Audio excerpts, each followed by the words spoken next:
Welcome to this Light and Life Bible Ministries message. Our aim is to help you have a clear understanding of the Bible. In our previous message, we looked at Jesus' instruction to John to write what he saw. This included Jesus amid his churches. Born out of that vision, we consider in this message how Jesus addressed the first of the 7 churches.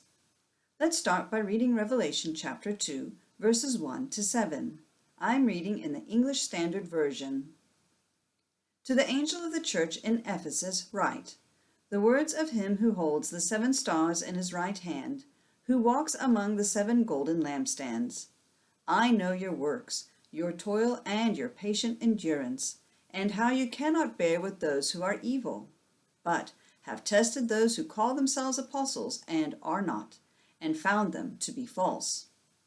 I know you are enduring patiently and bearing up for my name's sake, and you have not grown weary. But I have this against you, that you have abandoned the love you had at first.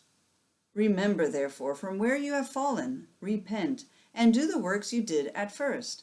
If not, I will come to you and remove your lampstand from its place, unless you repent. Yet this you have. You hate the works of the Nicolaitans, which I also hate. He who has an ear, let him hear what the Spirit says to the churches. To the one who conquers, I will grant to eat of the tree of life, which is in the paradise of God. Jesus instructs John to write to the angel of the church in Ephesus. You will note that Jesus addresses Ephesus with reference to the first vision, saying, the words of him who holds the 7 stars in his right hand, who walks among the 7 golden lampstands.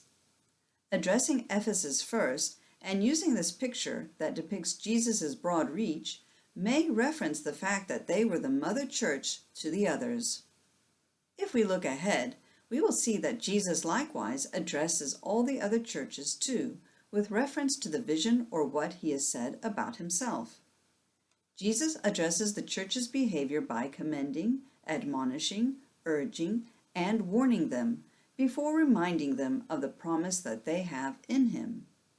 He commends them, saying, I know your works, your toil and your patient endurance, and how you cannot bear with those who are evil, but have tested those who call themselves apostles and are not, and found them to be false. I know you are enduring patiently, and bearing up for my name's sake, and you have not grown weary. However, despite what looks like a stellar record, especially against falsehood and evil, he immediately admonishes them, saying, But I have this against you, that you have abandoned the love you had at first. This is a huge indictment because it is the breaking of God's command to love the Lord your God with all your heart and with all your soul and with all your mind, and with all your strength, and your neighbor as yourself. Mark 12, verses 30 to 31. Some translations read, You have abandoned your first love, which implies the breaking of the first commandment.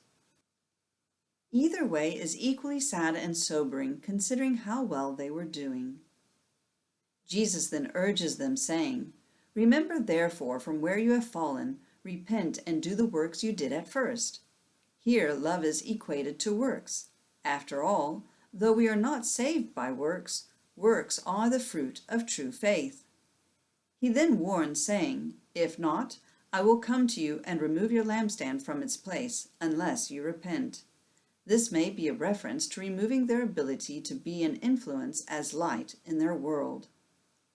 Then, encouragingly, Jesus again commends them, saying, Yet this you have, you hate the works of the Nicolaitans, which I also hate.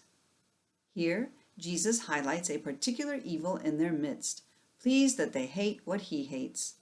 Finally, Jesus addresses all 7 churches, and by implication his entire church throughout history, when he says, He who has an ear, let him hear what the Spirit says to the churches. In other words, what he said to this church in particular is to be a guide to all churches. And he concludes with a promise, To the one who conquers, I will grant to eat of the tree of life, which is in the paradise of God. This is not a promise for the future, but a reminder of what they already have in Him and ought to be experiencing by faith. For Romans 8 verse 37 teaches that, in all these things we are more than conquerors through Him who loved us. And 1 John 5 verse 4 says, for everyone who has been born of God overcomes the world. And this is the victory that has overcome the world, our faith. We are those who conquer and are able to access Jesus, the tree of life, which is in the paradise of God.